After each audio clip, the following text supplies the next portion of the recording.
Hey, what's up, man? How are you? I'm good, thanks. How you doing, mate? Good, good. Good to see you. Yeah, good to meet you finally. How do you say Yeah, your name? Fayz. Fayz. All right, Yeah, yeah, cool. yeah. I like that T-shirt, Joe Lewis. Oh yeah, that's my guy, man. Brown I, bomber. I always thought he was the guy behind me, Muhammad Ali. Yeah, no, of course, but yeah, as I've gotten more experienced and knowledgeable, man, I've grown to like Joe Lewis, but Muhammad Ali is still my favorite fighter for sure.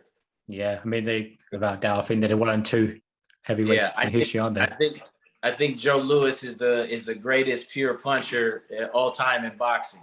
Yeah, yeah, yeah. I think Yeah, it's my vote as well. yeah, Great puncher. All right, so yeah, it's, as I said, it's good to finally see you. yeah. I came across you on Instagram. You've got a really good profile on Instagram. Very a lot of Thanks, man. variety to it. A lot of things you do, Yeah, both with the boxing and the strength and conditioning side of things.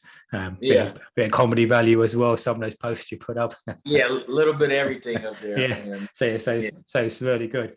The first question I want to ask is your life before boxing. So we know you started amateur boxing in your teens. So what were you doing before boxing? Did you play any other sports? Do you have any other interests? Yeah, I think I played everything, man. Baseball, football, basketball. But I think as a youth, I was just a little misguided, man. I didn't really have direction, didn't really have discipline, didn't really have focus. And that's what boxing pretty much provided me was structure, I think. Structure.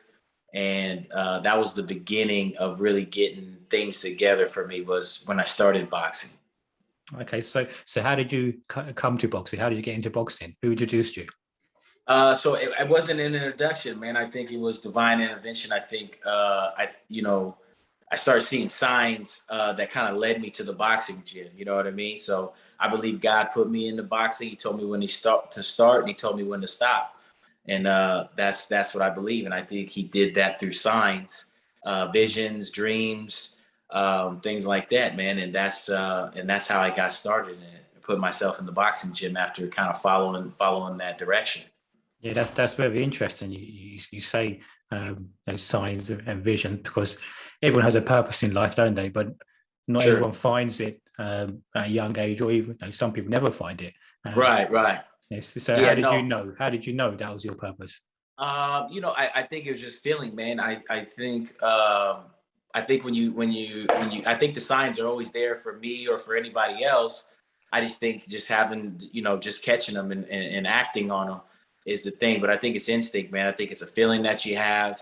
And I felt like that's what I was supposed to do was to get into to a boxing gym. So when I first moved to Sacramento, probably over 20 years ago, that was the first thing I did. I didn't have a job. I didn't have a license. I didn't have a car.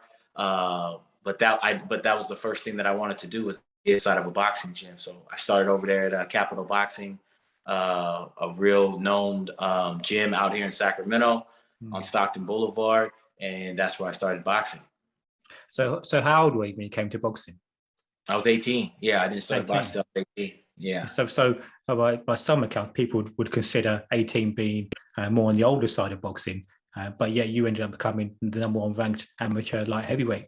Um, so, so, so you clearly took to it really easily. So it must be a seamless transition. So, what was it that you felt made you so good so quickly? Well, I think everybody walks into the gym like I'm gonna be the best, I'm gonna Mm, be excellent, and then you get that first sparring session, which kind of gives you a reality check that you're not as good as you think you are. So I went through that same thing. I walked into the gym, I thought I was the toughest guy, and I couldn't wait. This is gonna be a cakewalk, and then you have that first sparring session. You get beat up a little bit, and then it's what happens after that, right? I came back, and I think from there. Um, I dedicated every single hour of my life to boxing. And I think that's what it was. I said I couldn't catch up to these guys that had started when they were kids in years, but if I put more hours every single day than they did, then that would be my best chance of being competitive. Especially, at first it was just beginner level, but I knew along the lines to be competitive at an elite level, I had to be doing more every single day because I couldn't make up for the time that had already passed. mm, So if I trained every day, you know what I mean, talking about 4, 5, 6 hours a day, whether wow. it be through running in the gym, And when I wasn't doing that, I was watching film, getting my hands, I'm from the VHS era. I went from the VHS era to the DVD era to the YouTube era. During that, I always made sure I had a full compilation of Muhammad Ali, Sugar Ray Leonard. I had Ray Robinson fights. I had everything on VHS. And then when we moved to the DVDs, I got everything I could on DVD. So I kept seeking these out, whether I got them from a trainer or I ordered them. But I always made sure that I was studying film. And that's what I wasn't doing when I wasn't training. I was studying film. And every single day I dedicated to boxing. Yes, that's a good lesson for people who may be watching, because you hear all the time guys start boxing, then they stop boxing for whatever reason, and they come back to boxing. So, right. So the way to sort of bridge that gap is to outwork everyone. Then, you have to outwork everybody, because there's so much benefit from starting at an early age, and you can see the difference to when you fight somebody who may have picked it up late to somebody that's doing it as a kid. There's a distinct difference, especially at the lighter weights. We talk about middleweight, light heavyweight, especially in the amateurs, you get, especially in the States, you get quite a few guys that started later to boxing. But then when I turned professional and started sparring more elite guys, you can see the difference in skill level, reaction time, and that, just the natural instincts. You can see a distinct difference from someone that picked it up as a kid to someone that started late like me.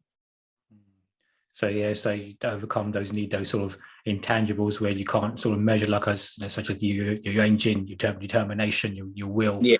Yeah. I mean, that plays a big part in anything that we do, but especially boxing. You have someone like Rocky Marciano who picked it up late, but you see the type of career that he had. Yeah. Oh, so I noticed your background. There's some Mexican. Yeah, my father's Mexican. Yeah. Wow. Yeah, so my mom's Black, my dad's Mexican. So did that play any part into your going into boxing? Was boxing a big thing at home growing up? No, not so much. Not so much. I think as far as the race played more a part when I was traveling internationally for the amateurs. Went to Puerto Rico.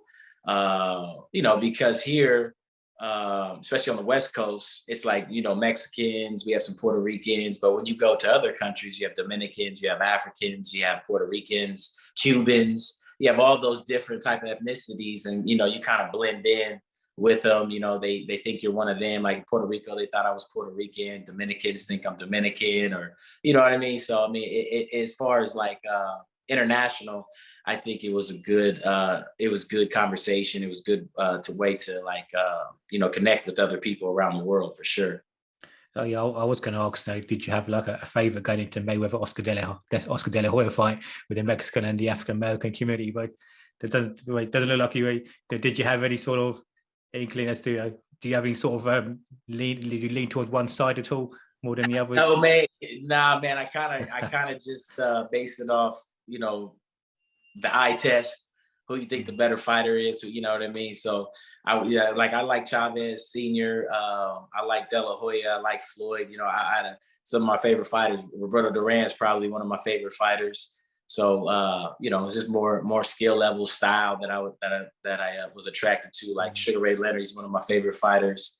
So man, I like I said, I studied a lot of film, so I took a little bit from all those guys, you know what I mean? Whether it be Mexican, Black, didn't matter, man. If I liked it, I try to mix it into my style. I mean, Duran was also part Mexican like yourself as well, wasn't he? Panamanian. But I think his father was Mexican. Oh, is that right? Yeah. I didn't know that. I always yeah. He grew up in Panama, but I believe his father wasn't around when he was younger. Nice. Yeah, I didn't know that. So okay. So as an amateur, who were your mentors and your coaches? So as an amateur, my amateur coach, I had a local coach here. His name was Mateen. I started with him, and that was for most of my amateur career. And then, so long ago, when I turned professional, I started working with Ray Woods. So he was he trained Diego Corrales. He's he's probably the best trainer in this area, even still to this day. So I started training him when I turned pro. We had I think we're 13-0 together. And then after that, I went to Vegas. I did some time at the Mayweather gym with Jeff Mayweather. We had about 3 fights together. And then the tail end of my career, the last 4 or 5 years, I was with Virgil Hunter. Oh, wow. Yeah. So a lot of different styles, a lot of different philosophies that I was able to, be taught by, learn lessons from. And, that kind of goes into how I coach my guys now. You know what I mean? I've took same thing. I've taken a lot of the training that I've received, because, that's, those are top level trainers, world-class trainers, if you ask anybody in boxing. So, I've really incorporated that into my training style, and like, along with my experience as a fighter. And I just try to provide things that I got access to a lot later in my career, earlier now, to the kids, to the fighters that, the younger guys now, just to try to help them, have an easier time with their career than I had with mine. Yeah. So best pieces of advice you received from Virgil Hunter or any one of your coaches, what are best pieces of advice which sort of carried you through your career, which they told you? I mean, I can't say the best advice, because I've received valuable lessons from all of them. I don't know, man. I know Virgil. I think Virgil, I connected with him because of my learning style and how he teaches. But again, man, me and Jeff had a great relationship. He's taught me a lot, and same with Ray. So I couldn't say a best piece of advice, because I learned so much from all of them. I was that annoying fighter that asked questions like nonstop. Like, I wanted to know everything. I was always asking questions, and I encourage my guys to do the same thing. Even the regular members that come into my gym, I said, hey, if you want to progress, ask at least one question a day to your boxing coach. And so, I was just kind of a sponge, man. I just soaked up so much information from them, from the fighters that I've been around, Andre Ward, just so many world-class fighters that I've been around. I always felt like I was a student, depending on whatever level I was at. Yeah. Did you find, America's such a big country, did you find that these coaches from different states, did they have distinctly different styles? Yeah, very similar? Because over here, a lot of coaches would have a similar style, especially because of the amateur system. But that's not the same with the States and the USA? Do they have different styles? Yeah, for sure, 100%. Everybody has their own type of training, and you got to look. America, especially on this West Coast, is a melting pot of so many different countries come here for sparring, for training, and there's so many different influences here in the States. Where are you at? I'm in Watford, so I'm from the same town as Auntie Joshua. Okay, so England. Yeah. Okay, cool. Yeah, no. Yeah, so so we just have so many different influences. We have Cuban coaches that come over here. We have coaches and fighters that come from Russia. Like, I train a kid from Russia, so he tells me about the type of training that he did as a little kid. So just so many different influences, man. I think that's why we produce the type of fighters that we do. The versatility that some of the top level fighters has is because in the gym, you see so many different styles. When I was training with Virgil, I mean, you had everybody from Angulo to Demetrius Andrade, Andre Ward. So many different people from different countries would come there, and they were all at a pretty high level. So, all those people every time you step into the ring with somebody, you should take something away from them, regardless of the level that they're at. You know what I mean? So it's just a lot of different influences, I think, with the training, the fighting, as well as the coaching. Okay. So as an amateur, ranked number 1 in the country light heavyweight, what was a typical day's training for you?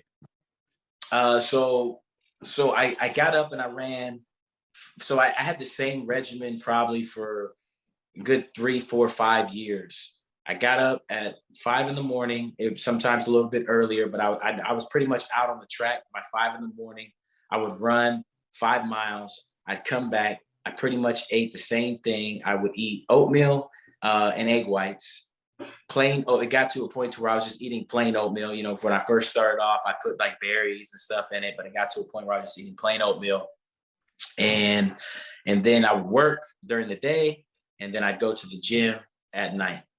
And that's pretty much how my regimen was for years. I didn't really get into strength and conditioning until the professional level. and you did a little bit when you were doing with the USA team. But as an amateur, I didn't lift weights. I didn't, I did some calisthenics, but it was mostly just boxing. Is that like shadow boxing, sparring, typical heavy bag workouts, or? Yeah, so it was pretty standard. So I do shadow boxing. It wasn't a lot of rounds. I wouldn't do a lot of rounds when I was an amateur, 3-4 rounds. And then the heavy bag work, I do about 6 to 8 rounds on the heavy bag. And then you do your your calisthenics, your sit-ups and all that. So this is when I was an amateur. But when I started turning professional, you get more knowledgeable about nutrition, you get more knowledge about strength and conditioning and training. That's when the rounds really start to increase with the shadow boxing. As a trainer, I'm big on shadow boxing, probably even more so now than when I was fighting. But I did get heavy into understanding the development of shadow boxing and everything else. I'm big on sparring too. As a coach and a fighter, I sparred a lot. You're talking about 2-3 days a week for sure. Whether you had a fight or not. But again, as you get more knowledgeable, you understand you can spar when you don't have a fight coming up, but you're going to decrease the rounds a little bit. But when you're getting ready for a fight, we spar hard. Oh, so that's 2 or 3 days of hard sparring a week. Yeah. I mean, again, when I started training, even when I was training, Ray Woods, like he was big on sparring. So we were doing no less than 6 rounds, but we were doing 8-10 rounds of sparring 2-3 days a week. As I got a little older and again more experienced, I wouldn't have done that as an older fighter, but I was training with Ray when I was early 20s.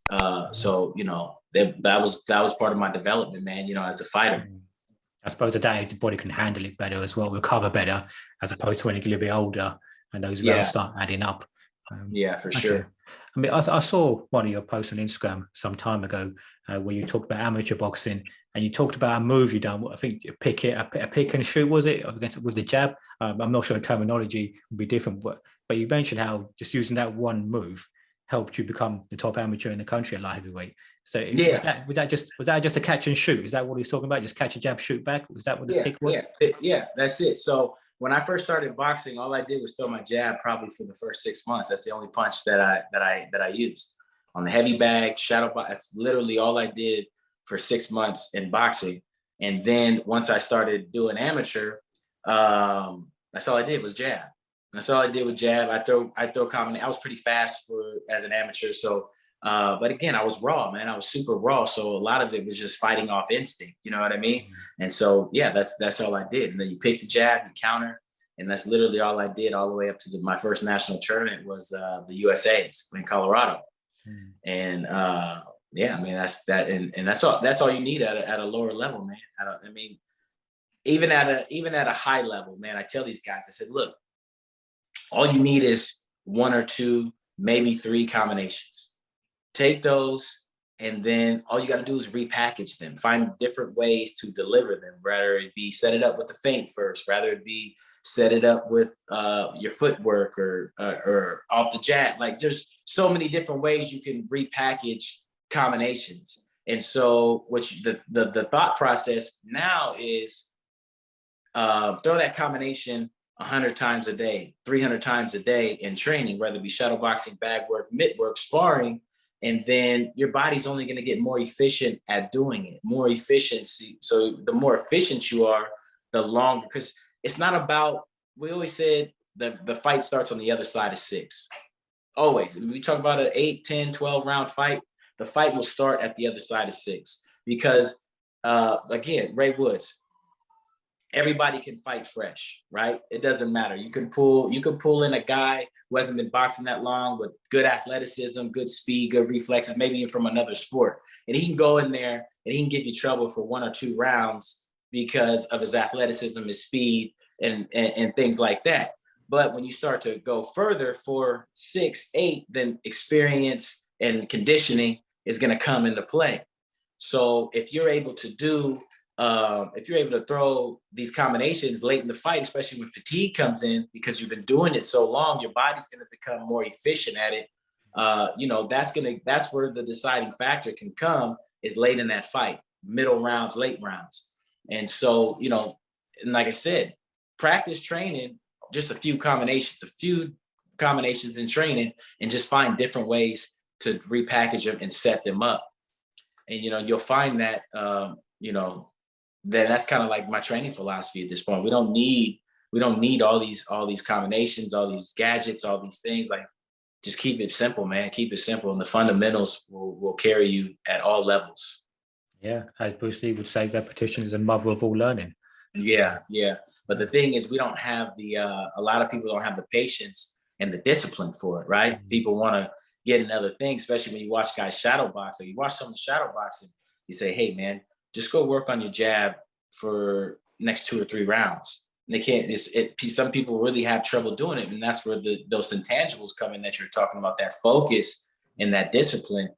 Because that's discipline too, right? People think discipline is just, oh, I got to eat right, I got to train every day. Like, no, discipline is telling you, if I tell you to go out and execute a certain combination for the entire round, that you're able to do that no matter what the other guy is doing. That's what we're working on for this round. So execute that, okay? You may get hit, you may get clipped in sparring, but that's okay, because we're trying to, that's what we're working on. So that's part of being disciplined as well, and being able to take that in your training on the heavy bag during shadow boxing. So and that's really how you develop further as a fighter, I think, is having that discipline to work on certain things every single day. Yeah, yeah. So you went pro instead of going to Olympics. I read. I mean, is that so? What made you choose going pro instead of going to Olympics? What behind your decision? Yeah, so I think that was more my handlers that I had at the time. They thought it was better to turn pro, just because of the way the landscape was around here. Um, yeah, so I mean, it was more of my handlers at the time. You look back at it, being with the experience that I have now, I probably didn't think that's the best idea. But it is what it is. I beat the guy who went on to, well, he didn't qualify to go to the Olympics, but he was the Olympic team member. So I beat him in the nationals like 1 or 2 years prior to that. So take that for what it is. Yeah, yeah. So were there any names you came across amateur who then later on you may have came across as pro, or they turned pro and became well known? Yeah,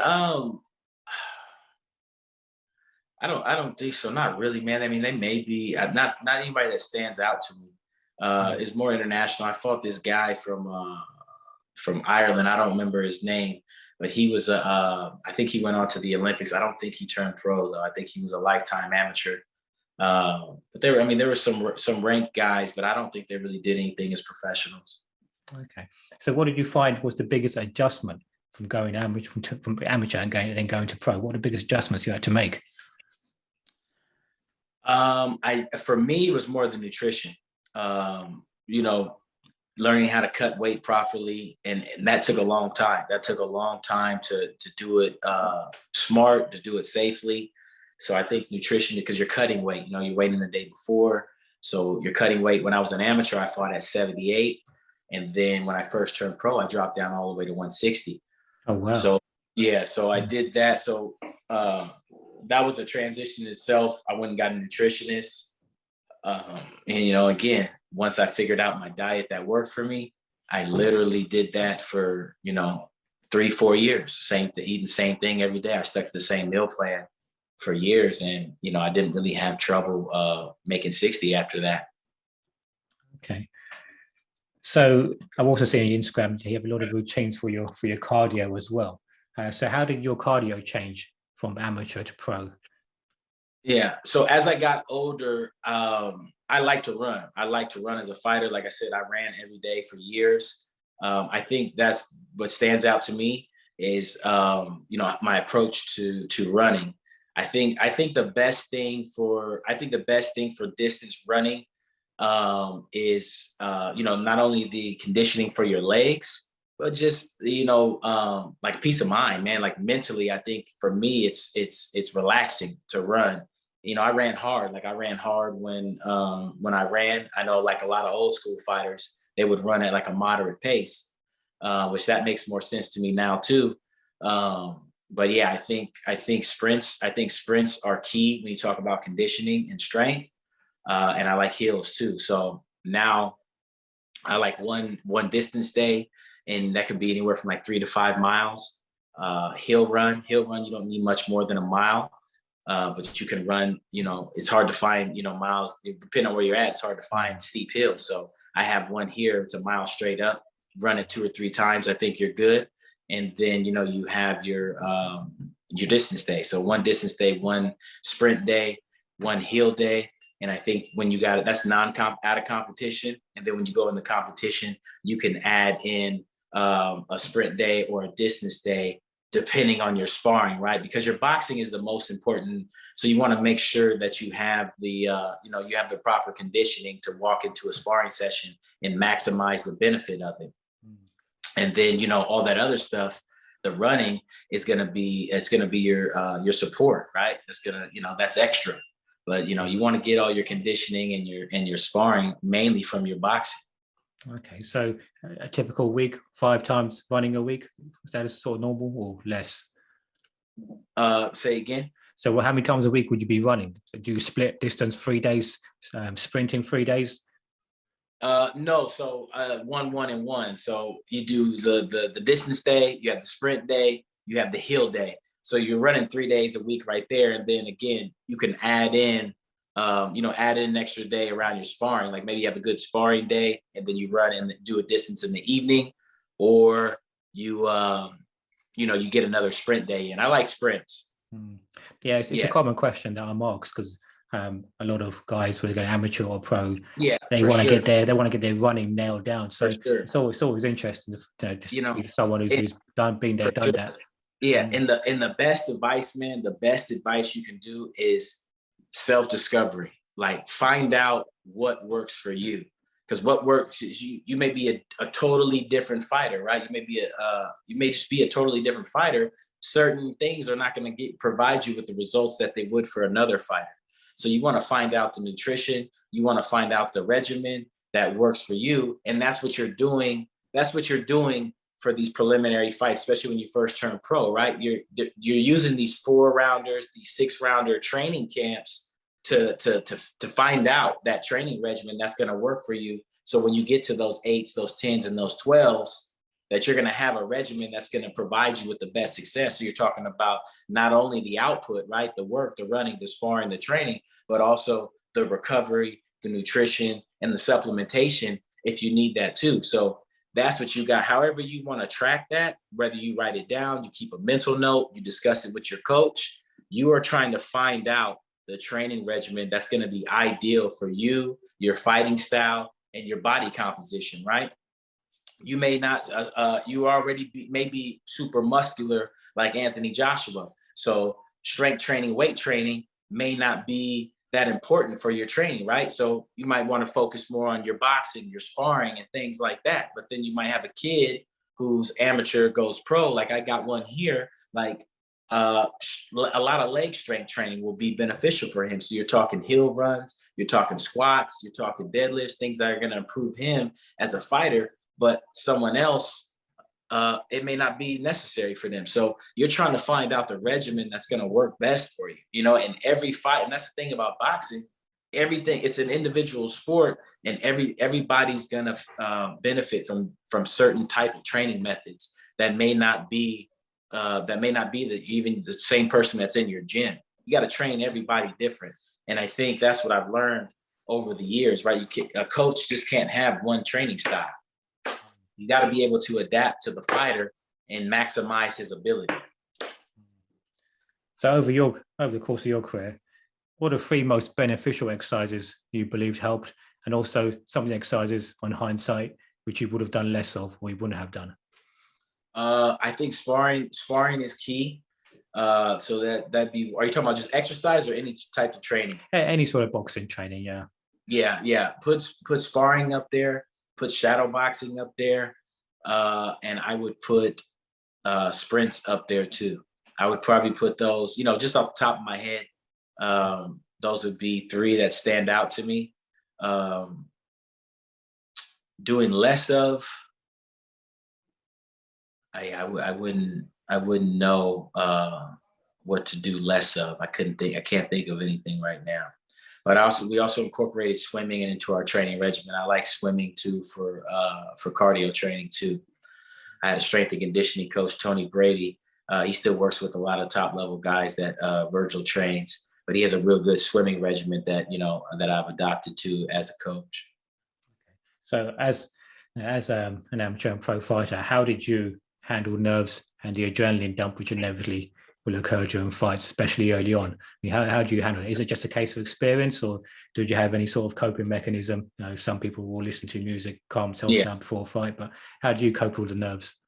So when people, that's one of the questions that I get asked a lot. I'm sure you probably do too. It's like, well, how does it feel when you're walking out there? I think, and then when I tell people, because there's different levels, right? There's different levels for everything. So let's just say for an amateur, there's your local smokers, there's your national level, then there's your international level. And I think all those provide a different type of mental stress when you're preparing for it and then when you're going to the event. And so it's kind of like you prepare yourself for each of those levels. And if you spun a wheel, you ever watch Wheel of Fortune? Yeah. So that's where they spin the wheel, right? So instead of having dollar amounts, you're going to have all these different emotions, right? You're going to be nervous, you're going to be anxious, you're going to be angry, you're going to be happy. And they just randomly happen. Like different emotions randomly kick in when you're, at least for me, right? So, I'd be anxious and then you're like, oh, there's some doubt there. There's all these different emotions. But at the end of the day, you got to tell yourself like, hey, you're ready. You've prepared for this, and it's time to have fun, man, because you think about all that grueling training that you went through, all the sacrifice, time away from your family, you're in training camp, maybe the personal things that came up while you were training, and you're like, man, you've done your preparation is everything. And once you're confident in your preparation, you're able to just let those emotions just run through you. Like, yeah, I'm anxious, but so what? I know I'm about to fight in a couple hours. Yeah, I'm nervous. So what? Because honestly, as soon as you get in there and that bell rings, all that stuff goes out the door, and then it's time to perform, man. So I was at the most, I was always excited, man. I was excited because I knew all the sacrifice and the preparation that went in to get that night. Okay, that leads me nicely on to the next question. So, what was your biggest high as a pro boxer?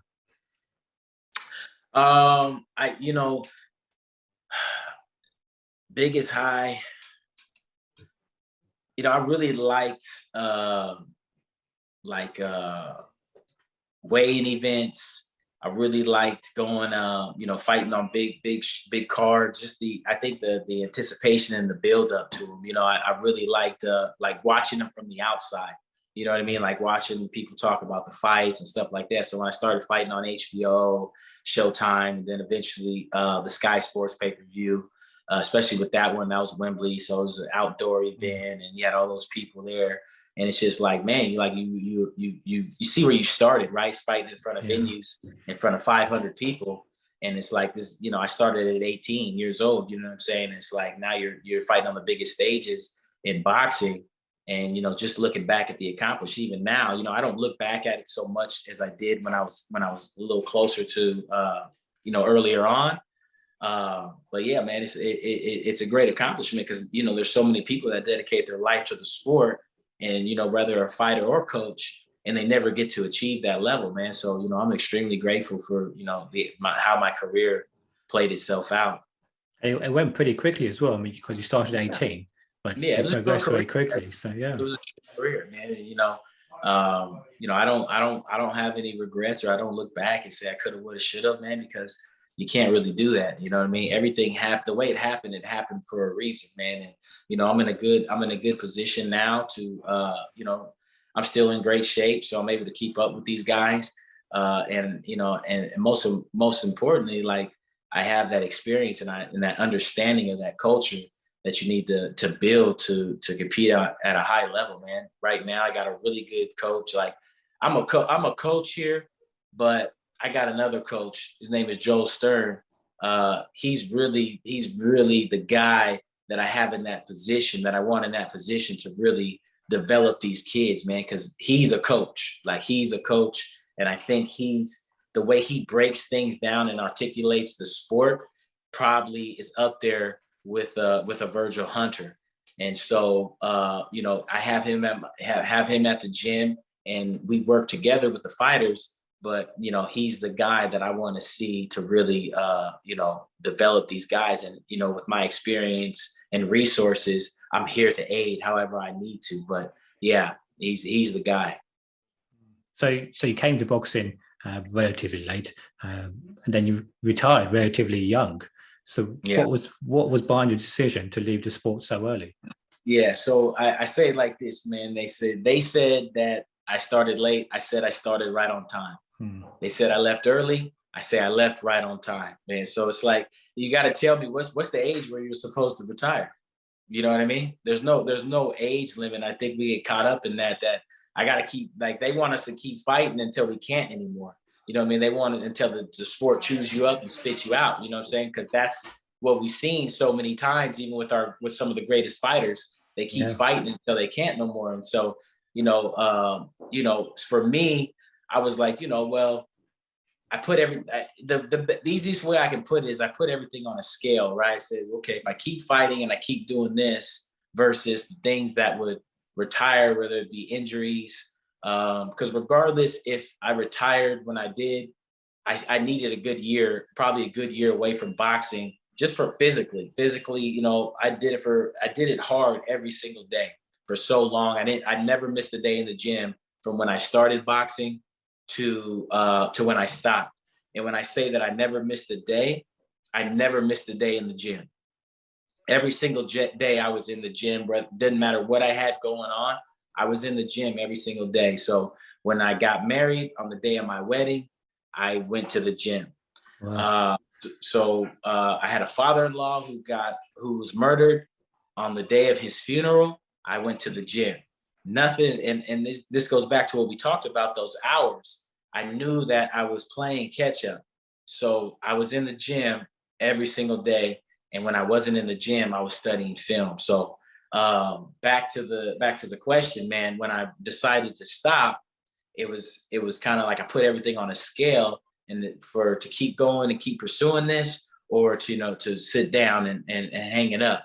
And initially when I did it, it wasn't that I was going to stop forever, but I was going to stop. So it slightly tipped in his favor to stop, and I did. And then I got into other things, man, and that kind of took over from what I was doing, and you know, here I am now. Okay, so decision was just to take a break as opposed to retire, but then you just Yeah, fell you know, into retirement. yeah, no, I got to a point to where I wasn't going to turn anything down because of boxing anymore. I turned down a lot of things, a lot of opportunities. I had a nonprofit where we were working with youth, which was kind of part of my exit plan already. So I had that. I was building that. I had this gym. I had just started that, and so all these things were there in their premature stages. And so I turned down a lot of stuff because I was always leaving for fighting and things like that. So I sat down. I said, look, I'm not going to say no to any more opportunities because of boxing.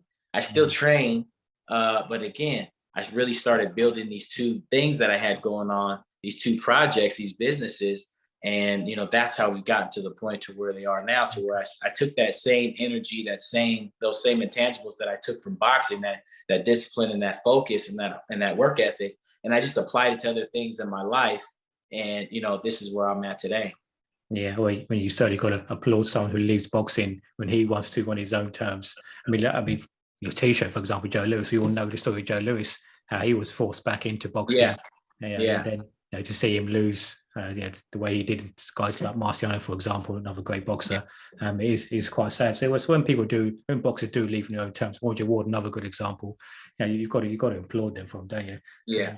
And I think you're starting to see more of that with these guys, even the up and coming guys. You hear some of them talk about retiring early and getting into other things. And, you know, I think that's good. You know, use boxing. Don't let it use you. And I think that's the norm to what we're used to seeing, is a guy fighting until he can't anymore, versus to when he doesn't want to do it anymore. It doesn't have to do it anymore, right? Because it's a dangerous game, man. It's dangerous on the inside the ring and outside the ring, and we still don't know the full effects physically that it's going to have on us, because I'm still active, right? We're still active, in our 30s and our 40s. Once your body starts to slow down, when you get in your 40s, your late 40s, your 50s and 60s, then I think you'll start to see the toll that boxing has taken on your body and probably your brain too, right? So, we still haven't seen the side effects from the career that I've had, so. Do you still like to have a good scrap in the gym now then? No, so that's a funny question. So not too long ago, I got in there. It'd probably been a good 5 years since I've done any sparring. When I got in there with a young heavyweight man, and because he needed some sparring, and I'm good, man. I'm good. You always have that ambition to get back in there, especially when you see these guys in there, but. It would just be for my pride if I got in there at this point. So after that session, it didn't go completely bad. It felt like my first amateur fight when you were just throwing off instinct, because I wasn't really boxing training or anything. I just jumped in there. I said, hey, man, his sparring partner didn't show up. So I was like, hey, I'll jump in there with him. And it's all good, man. I like coaching now. Do you find if you're sparring and no one's there, it goes to plan, but then as soon as people walk through the door and start watching, you just go into pro mode again and start beating up on people? Say that again. Do you find that when you're sparring, if there's no one there watching the spar, that they can control it, everything's under control, but the moment people walk through the door and see guys sparring, see yourself sparring, does that sort of pro mode switch in your mind, and you think that's it, got to go from show him how good I am? Do you still for me for yourself? No, it's pretty, like when I did it again, it was a single session in a long time, and it was just all my guys in here. But yeah, even at that point, I was like, I can't look too bad in here in front of my own fighters. So I did okay though, man. It wasn't terrible. It was all right. Yeah, I'm sure you did. So you mentioned about the business you're running now and the youth programs you're involved in. Yeah. So tell us more about what that is, what that club's involved in doing, and what the goals are for that, what the mission is for them.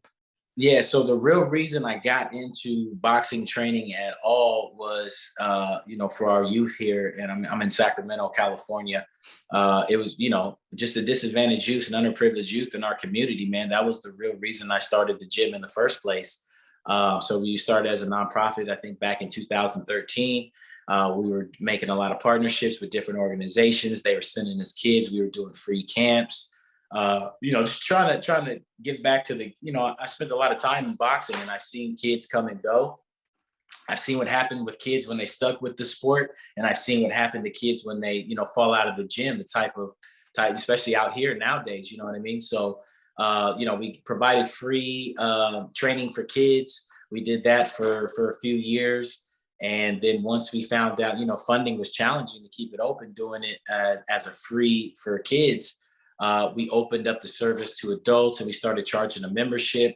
And that's kind of really how we grew the gym and the nonprofit, as well as we were self-funded. So we would once we opened up the membership to adults, we would take portions of the membership, selling merchandise, or however we were gaining personal training, whatever we were gaining money for our for-profit, we would take some of those proceeds, give it back to the nonprofit, and then we would use that to give kids scholarships, pay for coaching, travel if we were doing sparring or competing, equipment. We did pre-COVID, we would do a lot of field trips. We did a lot of community events, like we did 100 meals and masks, where we handed out 100 meals, 100 masks to, because we're right next door to the projects here, Alder Grove, which is a long-standing housing community. So we're right next door to them. So we service some of those kids. We have partnerships with some of the schools. Leah Tata Floyd is an elementary school not too far from us, walking distance from us. So we service a lot of those kids. And that was really the mission, not only for the kids, but use the kids as a catalyst to get into the homes and educate them on healthy lifestyle, nutrition, fitness, and things like that. So the nonprofit is called Flawless for Youth, and we have Flawless Boxing and Fitness. My ring name was Flawless Gonzales, so kind of a play off of that. And yeah, man, it's been going great, man. Even through the COVID era, we just expanded to we doubled our square footage from 2,000 to 4,000 square foot facility. We set it up, got the equipment, and on day one for us to open up, COVID shut all the gyms down. So we just been dealing with that. And now we've got to a point to where we're throwing amateur boxing shows, a huge fundraiser for our nonprofit. We got one coming up October 4th. It's called Capital Punishment. We're here in Sacramento, California, the capital. So it made sense. We're going to be doing our 4th show. And, I get some of the top amateurs in our area in the country come in. We do about 25 bouts. And it's just a really good show. And again, it's a good fundraiser. We're getting sponsors as we're getting more momentum, getting more sponsors, we're getting more businesses. So I'm right on Broadway, which is a big street in Sacramento. And there's a lot of small businesses. So I've been trying to recruit them to come and set up a vendor booth here just so they can get in front of the community and also collaborate with each other, because it's miles of the street runs miles through different communities in Sacramento, but we don't know about each other. So trying to get them all out here to collaborate and build some synergy along with getting in front of the community, man. So that's what we're doing. We're going to have taco plates. We're going to have a raffle. And then again, we're going to have some great boxing too. So we're getting ready for that coming up October 1st. Very good. As an NFL fan, the name Capital Punishment reminds me of my team, Washington, 1991. That was the name of our defense, Capital Punishment. No, there you go. That's Charles Mandel going Wilbur Marshall. yeah, I didn't know that. Memories. That's dope. Yeah. So you do have an amateur set up in your club as well, then reviews for these amateurs, whoever wants to to go pro as well. Yeah, not just the Instagram coach, man. I don't, I don't promote a lot of my guys on there. My pros and stuff I do, but I got 2 guys fighting. I got 2 guys fighting tonight actually at the Sutter Club rooftop. I got 2 guys going today. I got 1 kid going tomorrow, and then we'll have a bunch of fighters on our show for sure. So yeah, we're staying pretty busy. And this area, Sacramento is a fight town. But, over the years, we just haven't been producing the talent or given the opportunities. But as of late, there's a lot more shows coming. Some bigger promoters are starting to come back to Sacramento. So, we got some good standout fighters that are coming up. Xavier Martinez, I don't know if you saw him on Showtime not too long ago, but he's from Sacramento. And so it's looking good. It's looking good. I just think we need more collaboration. I think it's anywhere. You need more collaboration with the trainers and the clubs to work together, to spar together, to get iron sharpens iron. So you guys need to be working together to kind of build up that, your town. Yeah. Well, I think these Instagram coaches get a lot of unfair hate, to be honest, because because you need to, some people don't want to train or develop fighters because the money is training, it's not training pro fighters for, because most coaches are not going to end up training world champions or big names. So the money really is in the boxing, in the fitness side of boxing, isn't the mitt work, for example. And some people have done it and they've just been burned in the past. Maybe a fighter's taken advantage of them and has had bad experience. So they've gone to doing the boxing fitness more as opposed to training fighters. Everyone's different. I do both. So I kind of see where they're coming from. The guys who are not going to compete, some of the adults, they're the ones that support the club financially. Yeah. Whereas you've got the younger kids. I've got a pro fighter. I've got some up and coming amateurs, younger fighters as well. That's another side to it. But if you want to run a club, when you've got no funding, for example, then the money has to come from somewhere. So you need to kind of be balanced, don't you? You got to keep the lights on, man. It's no different than a fighter. You want to be well-rounded, man. You want to be well-rounded. You're going to develop some areas and you're going to have some areas of opportunity, man. But that comes back to that self-discovery, man. You got to find out not only about yourself, but what works for you. Just got to be careful not to do those 20-30 punch combinations on the mitts. Otherwise, was it Ryan Boxing Coach be featuring us in one of his posts? Say again? Ryan Boxing Coach, he'll be featuring us in one of his posts if he catches us doing those 20 punch combinations. Oh yeah, that's my guy, man. Yeah, that's my guy. We'll be on his Instagram, won't we? Yeah. So what are your plans for the future then? I mean, just kind of keep doing what we're doing, man. I think every avenue that we take part in, and it's no different than when I was fighting, man. You want to maximize your ability, man. You want to maximize your ability. So as I have the Instagram.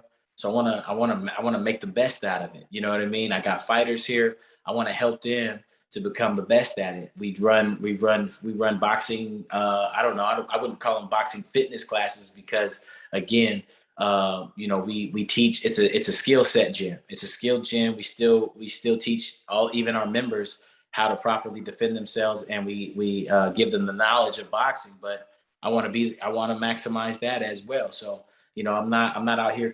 We're not necessarily competing with anybody. We're just trying to maximize our ability in every lane that we have in, whether it be video tutorials, personal training, wherever, apparel. Like you want to max it out, be the best at it that you can, man. That's kind of how I've always been. Learned that from fighting, and I just apply it to my business as well. So are you naturally leaning towards one side though? For example, when I get a fight date for my, then what sort of wakes me up.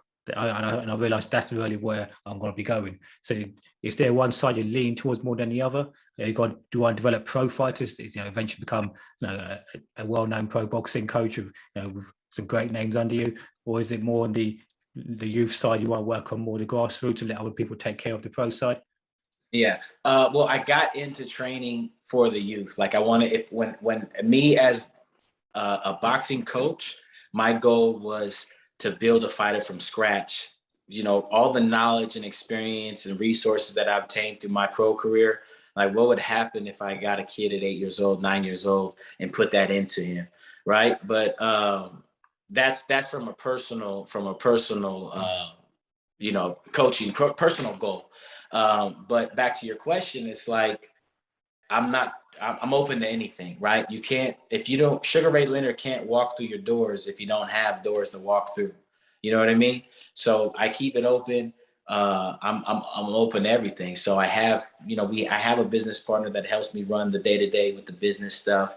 Again, I have Coach Joel who helps me with the fighters. So you just want to make sure that you're well-rounded, but leaning towards anything like like you said, very few people are going to become a world champion in this sport. You know what I mean? Very few people. It takes a lot of not only just ability but you have to, like, the stars have to align for you. There's a little bit of luck in that as well.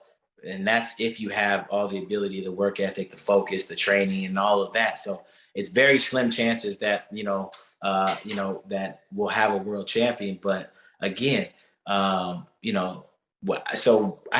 were working on a partnership with Police Athletic League. I don't know if you guys have that out there, but the PAL is an organization that, provides these resources for these kids out here, and bridge that gap with community and police officers.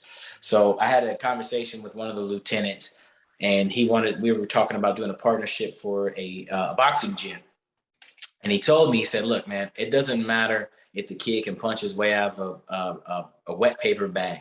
You know what I mean? As long as they're in here and not out there on the streets, then it's a win for us, right? And that's kind of like how I've always taught it. Like, it doesn't matter if the kid can fight. I'm more concerned not only about their time, where they're putting their time, but also are you learning focus? Are you learning discipline? Are you learning the value of hard work? Because you're probably not gonna be a world champion. But as for me, because I'm living proof of it, those intangibles that you learn in fighting can apply to anywhere, whether it's school, whether it's entrepreneurship, whether it's getting a job, whether it's anything, right? So those intangibles, those principles, and those life lessons that you learn from the boxing training is going to help you in life in general. And that's how I look at training. And that goes for youth, that goes for adults, or anybody that walks through my gym.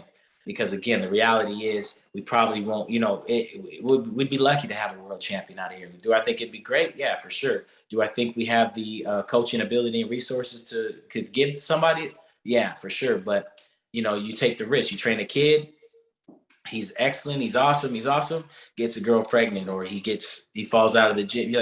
There's so many variables when you talk about building a world champion, man. And, I'm not, is it a personal goal? Sure. But, I'm optimistic, I guess you could say. Yeah, it's quite interesting you say that, because I remember hearing Mike Tyson he said the most talented boxer was probably some guy who made his girlfriend pregnant, had to quit, find a job, and never boxed again. He may have been Yeah. the best boxer ever had he. Yeah. Yeah. And I've had kids like that. I've had kids come in here, all the talent in the world. I had this one kid in here. I was taking him all over. He was knocking kids out in sparring, making them cry. And, you know, he was just speed, power. He had everything. He moved to Vegas. So, I mean, you know what I mean? Like, hopefully he's still boxing.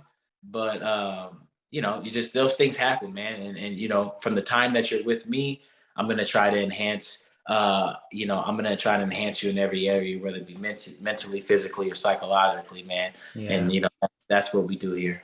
Yeah, I mean, it's unfortunate, but I'm sure every boxing club is the same. But you see more than a number of times young boys, young children who are so talented, unfulfilled potential, and they don't know how good they are, and they end up quitting boxing for whatever reason, peer pressure, something else, and you know, and they lose their way. You don't see them. It's a shame. But you know, you're working in that organization where you're trying to empower the youth and bring them in. It's difficult, isn't it, to sort of keep you can't get them all. So it's a fine line. I mean, how do you set that up to catch those ones or draw them back in? So how do you draw them back in? Yeah, well, how do you just keep a hold of them? Because it's so difficult. There's so much pressure for youth nowadays that inevitably you're going to lose kids, you know, to something else, or they just lose interest, even though they're so talented. So keeping them engaged is a job in itself as well. It's not just boxing; it's other things you need to be as well, isn't it? Can you still hear me with that fan on? Yes. Okay, cool. So yeah, the kids deal with a lot of distractions these days, probably more so even when we were kids, or more so than ever. So many distractions, whether it's at school, social media. But I think it's the relationship, man. I think it's the relationship that you build with the youth, the trust that you build with the youth. And you have to inspire them too. You have to tell them how, you know, you have to get them to believe how good they can be. And I think that's part of a trainer's job, is that inspiration and understanding. Because, you know, if they've never seen success, well, how are they going to know what it looks like? How are they going to be able to model that if they've never seen it? So you kind of have to provide them, and you kind of have to tell them, and then, you know, and you have to give them little victories over time, whether it be a great job in training, whether it be a great job in sparring, or even an amateur bout. You have to celebrate these little victories, and you have to pump them up, man, to make them understand, because they have to believe it, right? I can believe in you. I can believe you're the best fighter ever. But if you don't believe in it, it's only going to get you so far. They have to have that self-belief. And I think that is one of the biggest parts of a fighter, is that self-belief. When you look at someone like a Conor McGregor, right? You know, maybe not the most talented guy. Obviously, we've seen that over the time, but he had that self-belief. Even Tyson Fury, that self-belief, you can see it. And that goes a long way, especially in boxing. Muhammad Ali, self-belief. Yeah. So you have to get that from a kid. You have to get them to believe in themselves, man. I think that's big. And there's so many, you know, again, every kid is different. Certain different things motivate them, but that's your job as a coach, as a mentor, is to find those triggers and you know, to help them maximize their ability, right? Because I always tell people, right, they got this, you have these strength and conditioning coaches, and they say, I'm going to make you stronger. I'm going to make you faster. You know, I'm going to do all this for you. But let me get back to my point. But again, it's the coach's job is to maximize the ability of a fighter, right? They're only going to be so fast. They're only going to punch so hard, just genetically, right? You can't go from Paulo Malignaggi to Mike Tyson, no matter what strength and conditioning coach you have, whatever. But your job as a coach, as a boxing coach, is to maximize the ability that they have within them. That ability may be enough to be world champion, or it may not. You know what I mean? So that's our job as coaches, in my opinion. You know, someone may feel different about that, but you can only do so much with fighters. You know what I mean? Some kids are born with world-class speed. Some kids are born with world-class power, but then that's your job to maximize and see how far they can go, right? You can be the best coach in the world, but if you just don't have that horse in your stable, then, you know, you won't be able to, you know, they won't be able to make it to a world champion. But you can have that same kid, you can just maximize his ability, and maybe he'll go a little further than he would have went if he had a different coach, right? Yeah. So what are the main lessons you learned from boxing, which have helped you run your business and your youth community project? Yeah, no, it's a good question. So again, I think we go back to that work ethic. You know, you can what you lack in experience and knowledge, you can make up in work ethic, right? You can wake up and working. And that's what I did for a long time. You know, I don't have a business degree. I didn't go to college. You know, but if I find out something that's beneficial for my business, whether it be through research, through talking to another business owner, you know, boxing, one of the things that it did, it put me in front of a lot of millionaires, right? So with that being said, again, I was a sponge. So I'm always asking questions, the type of things that they were interested in. And what I've noticed, a commonality with a lot of millionaires, is it's usually one focus, one major focus that they have, whether it be a business, ability, or real estate, but it's usually one thing that they really go put a majority of their time in.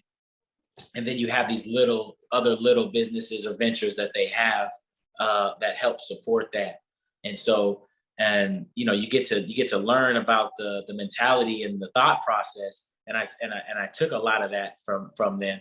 And you know, I applied that into, you know, that was basically my learning. Not only that, but you know, the different characters that boxing has put me in front of.